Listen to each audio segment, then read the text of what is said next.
आज प्रधानमंत्री नरेंद्र मोदी नए संसद भवन का शिलान्यास करेंगे। नए संसद भवन के निर्माण के लिए शिलान्यास कार्यक्रम दोपहर 12:55 पर शुरू होगा।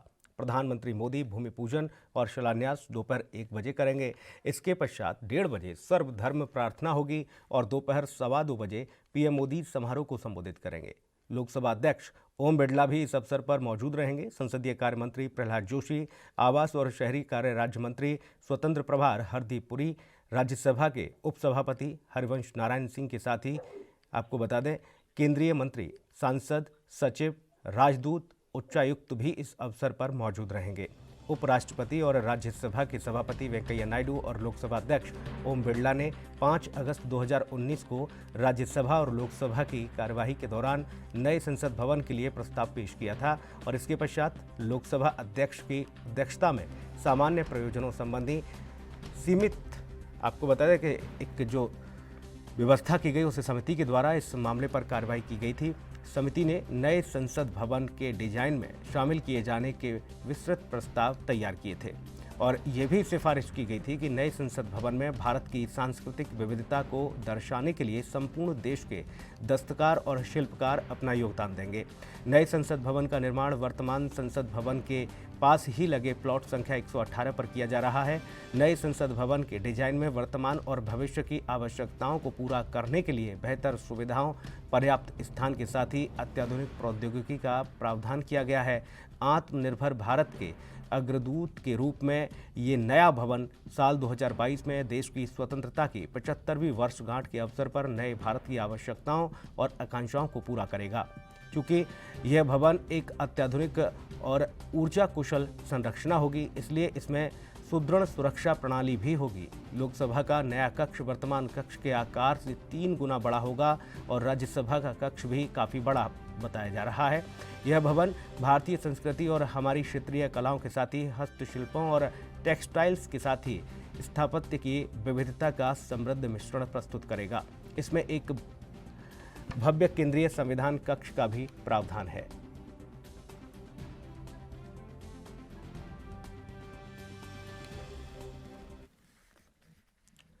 दिल्ली लिए चलेंगे राजीव, हमारे सहयोगी हैं तमाम अपडेट के साथ। राजीव, नए संसद भवन का आज शिलान्यास होने जा रहा है, क्या अपडेट आपके पास? देखिए बिल्कुल भाई, जिस तरीके से बात करें जो पुराना वो कह सकते हैं संसद भवन है, यानी कि वो पार्लियामेंट जो है वो कहीं ना कहीं अब उसके अंदर जगह कम पड़ने लगी है। इसी को लेकर कहीं ना कहीं कह सकते हैं जो अटकलें लगाई जा रही थी कि नया संसद भवन बन सकता है, मगर अब वो कह सकते हैं ओम बिरला ने स्पष्ट कर दिया कि आज उसका शिलान्यास किया जाएगा और कहीं ना कहीं प्रधानमंत्री नरेंद्र मोदी जी, अमित शाह और जो तमाम नेता हैं वो भी शामिल होंगे इसके अंदर।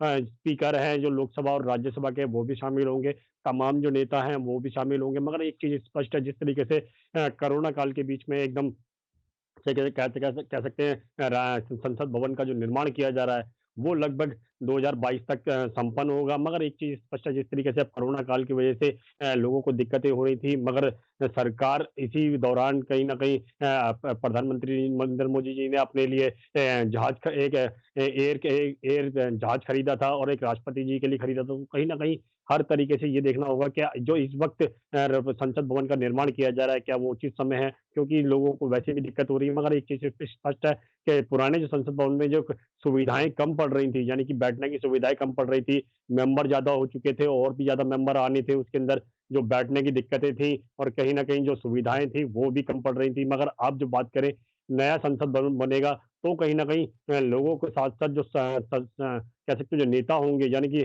सांसद होंगे, उनके लिए भी कहीं न कहीं सुविधाएँ दी जाएँगी। और ये जो नया संसद बनेगा, ये 3 फ्लोर के अंदर बनेगा, मतलब इसमें बेसमेंट भी होगा, ग्राउंड फ्लोर भी होगा, फर्स्ट फ्लोर भी होगा, सेकंड फ्लोर भी होगा। मगर देखना होगा, लगातार कहीं न कहीं कोशिश ये की जा रही है, जल्द से जल्द ये इसका निर्माण किया जा सके। मगर आज जब इसका शिलान्यास किया जाएगा, तो एक सभी नेताओं के अंदर, एक चेहरे के अंदर एक खुशी होगी, क्योंकि खुशी के साथ-साथ एक चीज़ और देखनी होगी, क्या जो किसानों की माँग है, क्या वो भी सरकार तक पहुँच पा रही है? क्योंकि सरकार सिर्फ़ अभी सुविधाओं के बारे में देख रही है और कहीं न कहीं कोरोना वैक्सीन जो है, उसके बारे में भी देख रही है। मगर कहीं न कहीं अब जो नया संसद भवन बनेगा, उसकी एक नींव जो रखी जाएगी आज, वो कितने टाइम के अंदर पूरा हो जाएगा? क्योंकि ये बताया जा रहा है लगभग ये 65,000 वर्ग मीटर के अंदर बनाया जाएगा, तो काफ़ी बड़ी उपलब्धि ज़रूर हो सकती है। मगर इसके अंदर जितना खर्चा होगा, वो सरकार किस तरीके से मैनेज करेगी, क्योंकि अभी किसान आंदोलन भी चल रहा है और कहीं ना कहीं दिक्कतें जनता को आ रही हैं और सरकार को भी आ रही है। उसी के बीच में इस तरीके के संसद भवन का, नया संसद भवन का निर्माण करना वो कितना उचित है, ये सरकार को सोचना होगा। जी। रूपरेखा क्या है इस कार्यक्रम की, राजीव? देखिए, बिल्कुल बता दें, जिस तरीके से रूपरेखा की बात करें तो ये लगभग 11 बजे करीब स्टार्टिंग होगी ये प्रक्रिया, और उसके बाद में 2 बजे तक इसका सारा कार्यक्रम जो संपन्न होगा, और कहीं ना कहीं कोशिश ये की जाएगी किसी को भी कोई दिक्कतें नहीं हो। मगर सुबह से ही इसकी कार्रवाई शुरू हो चुकी है, यहाँ तक कि पुलिस व्यवस्था की जा चुकी है। तमाम जो नेता हैं वो आने आने धीरे धीरे, अधिकारी जो हैं वो भी शुरू हो चुके हैं। जैसे जैसे दिन चढ़ेगा और उसकी शुरुआत जो की जाएगी, जब तक ये प्रधानमंत्री नरेंद्र मोदी जी पहुंचेंगे तो ही इसकी कहते हैं शिलान्यास किया जाएगा। मगर तमाम जो बड़े नेता हैं उनके बैठने के लिए भी इंतजाम किया गया है। हर तरीके से ये कोशिश की जा रही है। आज का जो शिलान्यास है वो एक कह सकते हैं कि वर्ल्ड के अंदर एक स्थान रखता है, क्योंकि कह सकते हैं नया संसद भवन बनाना वो कहीं ना कहीं पूरे देश के लिए एक गरिमा की बात होगी। मगर देखना है किस तरीके से ये प्रक्रिया अपनाई जाएगी और किस तरीके से इसके अंदर तमाम जो नेता होंगे, स्पीकर हम्म। होंगे, या फिर पूर्व राष्ट्रपति होंगे, या फिर कह सकते हैं जो राष्ट्रपति हैं वो भी होंगे, और जो हम्म। कह सकते हैं जो पूर्व का प्रधानमंत्री थे शायद उनको भी बुलाया गया। मगर ये जरूर कहा गया कि हाँ, हमने हम्म। सभी पार्टियों को निमंत्रण जरूर दिया है, मगर देखना होगा कौन कौन पहुंच पाता है इसके अंदर। जी। राजीव, बिल्कुल, हालांकि देखिए कोविड की वजह से तमाम चीज़ों में बदलाव के साथ एक नई स्थिति देखने को मिलेगी, नई तस्वीर देखने को मिलेगी। उसको लेकर क्या कुछ तैयारियां हैं? क्योंकि लोग तो काफ़ी पहुंचेंगे, तमाम राजनयिक से लेकर राजदूत तक इसमें शामिल होंगे, और देश के लिए गौरव की बात है। बहुत बड़ा अवसर है जब शिलान्यास होगा नए भवन के निर्माण का, क्योंकि देश की सारी व्यवस्थाओं के लिए ये इमारत तैयार हो रही है और एक अलग ही भव्य रूप इसको दिया जा रहा है। कोने कोने से तमाम जो शिल्पकार हैं, दस्तकार हैं, वो इसको मूर्त रूप देंगे। राजीव,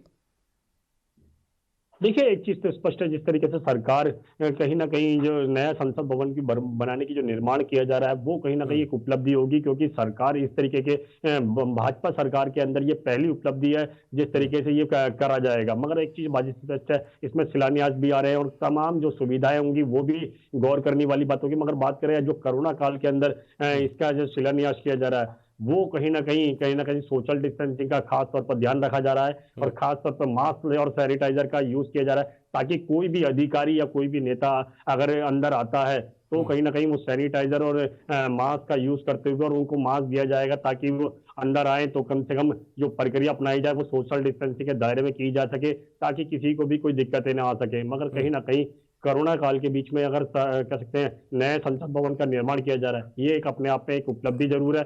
मगर हम्म। कोरोना काल की वजह से कहीं ना कहीं थोड़ी बहुत दिक्कतें जरूर आई हैं, और कहीं ना कहीं ये भी सोचना होगा इसके अंदर कि जो सोशल डिस्टेंसिंग का दायरा है वो लगभग बना रहे, और हम्म। कहीं ना कहीं किसी को भी दिक्कतें नहीं आए। जी। हम्म। मौसम का मिजाज कैसा है दिल्ली का, क्योंकि ये कार्यक्रम आयोजित होना है, और किस तरह का मौसम बना हुआ है, राजीव?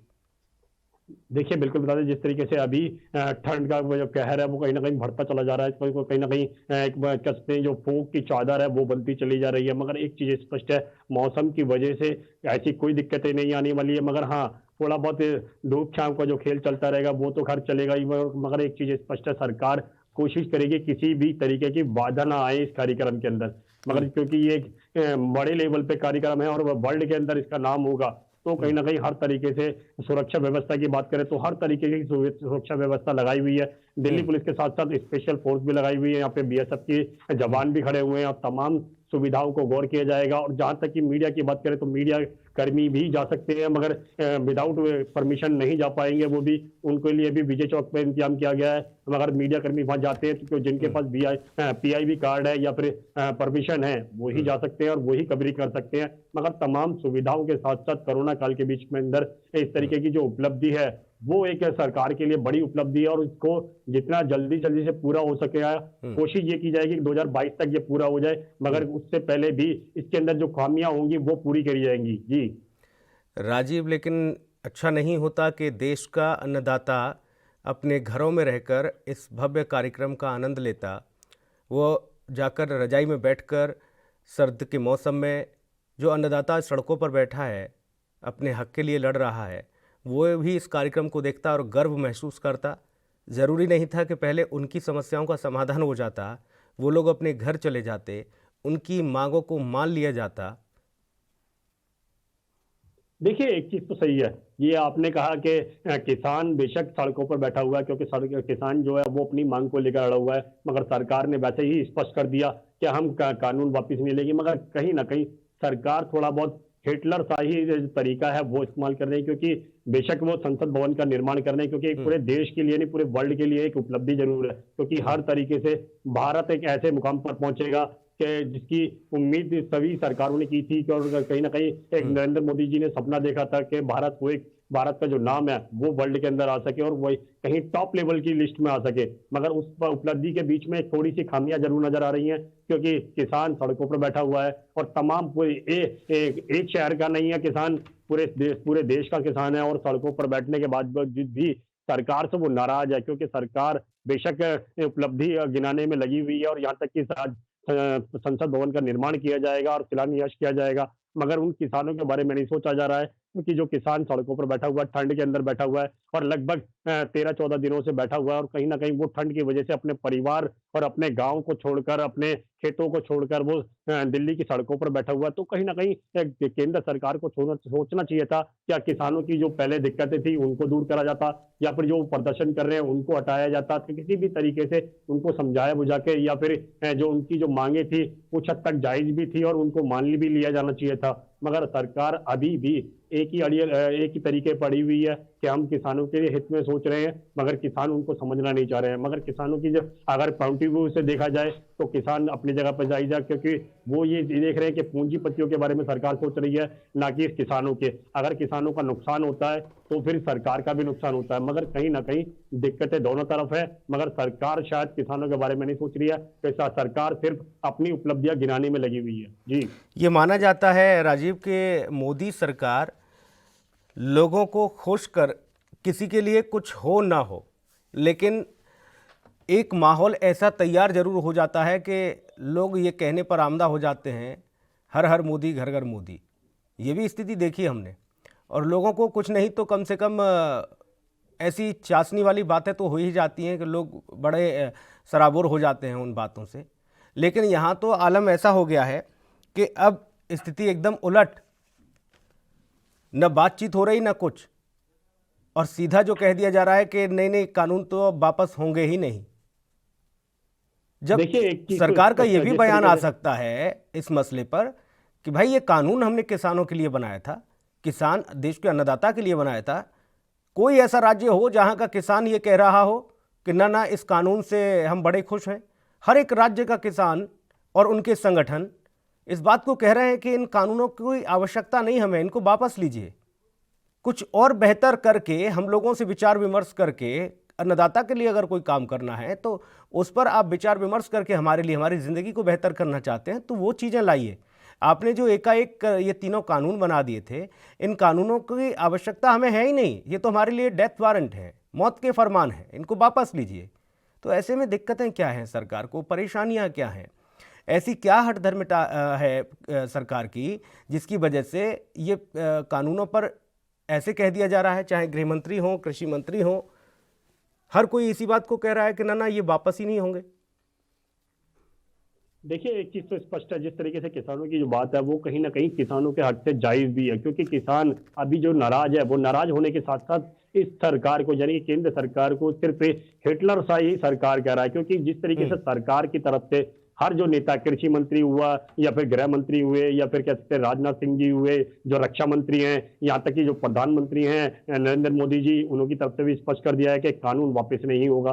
कारण क्यों, ऐसा क्यों? अगर नया कानून बनाया था, अगर किसानों के हक में है वो, यानी कि उसके जो सरकार जो बेनिफिट बता रही है कि किसान अपनी मर्जी से ये चीज कर सकते हैं, किसान अपनी मर्जी से ये चीज कर सकते हैं, किसान वो कर सकते हैं, तो फिर ये नया कानून जब बनाया गया था तो किसानों से पूछा क्यों नहीं गया था कि उनको बिठाना चाहिए था, उनकी संस्थाओं को बिठाना चाहिए था, यानी जो किसान संगठनों के जो नेता है उनको बिठाना चाहिए था कि हम आपके लिए ये उपलब्धि लेके आ रहे हैं और इस तरीके से ये आपके लिए बेनिफिट होगा। मगर सरकार के कई किसान इसलिए नाराज है क्योंकि उनसे कोई उपलब्धि के बारे में पूछा ही नहीं गया। कानून जब बनाया गया उनसे कोई सलाह नहीं ली गई और कहीं ना कहीं अपनी मर्जी का जो फरमान बनाया और सिर्फ किसानों के ऊपर थोप दिया गया। मगर इसीलिए किसान नाराज है क्योंकि किसानों को पता है अगर प्राइवेट कंपनियां आती हैं तो कहीं ना कहीं उनकी अपनी मर्जी से दाम से खरीदेंगी और किसानों को जो बेनिफिट बताया जा रहा है वो बेनिफिट होने वाला नहीं है। और कहीं ना कहीं किसान जैसे कल भी मरता हुआ आ रहा था वो आज भी और ज्यादा मरता हुआ आएगा।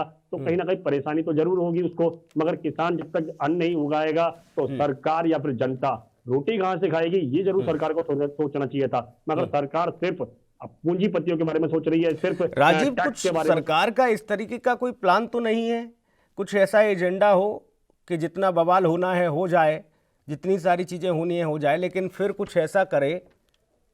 वो एक गाना भी था ना, कुछ ऐसा कर कमाल।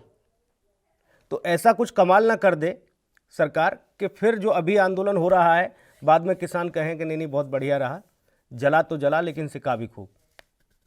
देखिए सरकार की एक खासियत जरूर है क्योंकि कहीं भी कुछ भी अगर कुछ गलत होता है तो उसके लिए उनके उलटफेर में यानी कि कह सकते हैं उनके बदले में कुछ ऐसा वो कर देते हैं जिससे जनता जो है वो सरकार की तरफ अपने आप झुक जाती है। क्योंकि जब बात करें जब नोटबंदी की गई थी तो ये कहा गया था कि जी 15-15 लाख रुपए मिलेंगे लोगों को और कहीं ना कहीं जो नई जो भ्रष्टाचार का जो नोट है यानी कि जो काला धन है वो भी बाद में बाहर आ जाएगा, जनता को फायदा होगा। नहीं, वो काले धन के लिए, जनता काले धन को लेकर ही कहा था कि काला धन लाएंगे विदेश से तो 15-15 लाख दे देंगे। देखिए वही कहा ना, जो नोटबंदी की गई थी तो इसीलिए करा गया था वो भी, क्योंकि जब नोटबंदी होगी तो कहीं ना कहीं जो जनता को परेशानी है, मगर जनता को परेशानी के साथ साथ जब काला धन आएगा तो लोगों के अकाउंटों में 15-15 लाख रुपए आएंगे और उसी फायदे को देखकर जनता ने उस परिस्थिति को संभालने की कोशिश भी की थी और सरकार की तारीफ भी की थी। मगर बात करें आज की तो कहीं ना कहीं किसान नाराज जरूर है, मगर उसी बीच में एकदम संसद भवन का निर्माण करना एक अपने आप में एक उपलब्धि जरूर है। मगर कहीं ना कहीं सरकार कहीं ना कहीं एक रणनीति बनाती है ताकि जनता बेशक नाराज होती रहे, मगर कुछ ऐसा कर देते हैं वो हर बार ताकि जनता ना चाहते हुए भी उनकी तारीफ करने के लिए मजबूर हो जाती है। क्योंकि अगर किसानों की बात कहते हैं कि किसी कार्यक्रम, किसी प्रोग्राम या किसी त्योहार, ये किसी पर्व से तो कम नहीं। आज का जो दिन है ये एक इतिहास के पन्नों में दर्ज होने वाला दिन है। जो आज जो घड़ी की सुइयां जब 12:55 पर पहुंचेंगी, प्रधानमंत्री दस्तक देंगे, ये इतिहास के पन्नों में दर्ज हो जाएगा। लेकिन इस कार्यक्रम की रौनक, इस कार्यक्रम की चमक, इस कार्यक्रम की वाहवाही देश के कोने कोने नहीं, दुनिया भर के कोने कोने में तब होती जब 130 करोड़ भारतवासी, जब प्रधानमंत्री बोलते हैं तो कहते हैं कि 130 करोड़ भारतवासियों की आवाज़ है वो। और जाहिर तौर पर वो आवाज़ में आज कहीं ना कहीं वो दम नहीं दिखेगा, क्योंकि 80% आबादी वाला मुल्क जो रहता है खेती किसानी पर, वो किसान सरकार के खिलाफ आंदोलन कर रहा है सड़क पर चटाई बिछाकर। देखिए एक चीज तो स्पष्ट है, सरकार बेशक अपने कितने भी रणनीति अपना ले और बेशक वो अपनी उपलब्धि गिनाने के लिए माहिर भी है। सबको पता है ये कि सरकार जब अपनी उपलब्धि गिनाती है तो कहीं ना कहीं उनके जनता अपने आप ही उनकी तरफ हो जाती है, क्योंकि वो कुछ ना कुछ ऐसा करते हैं जिससे जनता को नहीं बोले पूरे देश को फायदा होता है, बल्कि एक गरिमा कहलाता है। मगर आज का दिन की बात करें तो जिस तरीके से लगभग 12 बजे के बाद यानी कि 1 बजे के आसपास जो प्रधानमंत्री आएंगे और शिलान्यास करेंगे, वो कहीं ना कहीं एक वर्ल्ड के अंदर एक उपलब्धि है और कहीं ना कहीं उसके सुनहरे अक्षरों से लिखा जाएगा। मगर वो सुनहरे अक्षरों से जब लिखा जाएगा उसके अंदर एक खुशी का माहौल जब होता, जब किसान भी अपने घरों में अंदर होता और कहीं ना कहीं सड़कों पर नहीं होता और कहीं ना कहीं उसको जो दिक्कतें हो रही हैं वो नहीं होती। मगर किसान नाराज जरूर है, मगर किसान की जो नाराजगी है वो इसके अंदर आज की जो उपलब्धि है उसके अंदर कहीं ना कहीं खटास का काम कर रहा है, क्योंकि वो जो उपलब्धि यानी कि जो मिठास है वो फीकी पड़ती नजर आ रही है। क्योंकि किसान नाराज जरूर है, नाराज के साथ साथ वो प्रधानमंत्री से एक उम्मीद भी कर रहे थे, क्या राष्ट्रपति से भी उम्मीद कर रहे थे कि वो उनके बारे में सोचे। मगर सरकार बेशक उपलब्धि गिनाने में लगी हुई है। आज बेशक नए संसद भवन का निर्माण किया जाएगा, मगर वो जो उपलब्धि है वो कहीं ना कहीं आज फीकी पड़ती नजर आएगी, क्योंकि किसान अभी तक सड़कों पर बैठा हुआ, विपक्ष उनके साथ बिल्कुल में है। राजीव, कल हालांकि ये अनुमान था कि देखिए जो किसानों की मांगे थी उनको लिखित में मानने के लिए अब तैयार हो गई है सरकार, संशोधन कर देगी। हालांकि पहले ही कह दिया गया, पहले दिन से ये कहा जा रहा है सरकार की ओर से कि कानूनों को आप समझिए, ये कानूनों को तो सरकार वापस नहीं लेगी, लेकिन इसमें हाँ कुछ बिंदुओं पर विचार करके उसमें एक नया प्रस्ताव आ सकता है, बदलाव किया जा सकता है, संशोधन किया जा सकता है, और हुआ भी कुछ ऐसा ही, लेकिन बात नहीं बन पाई।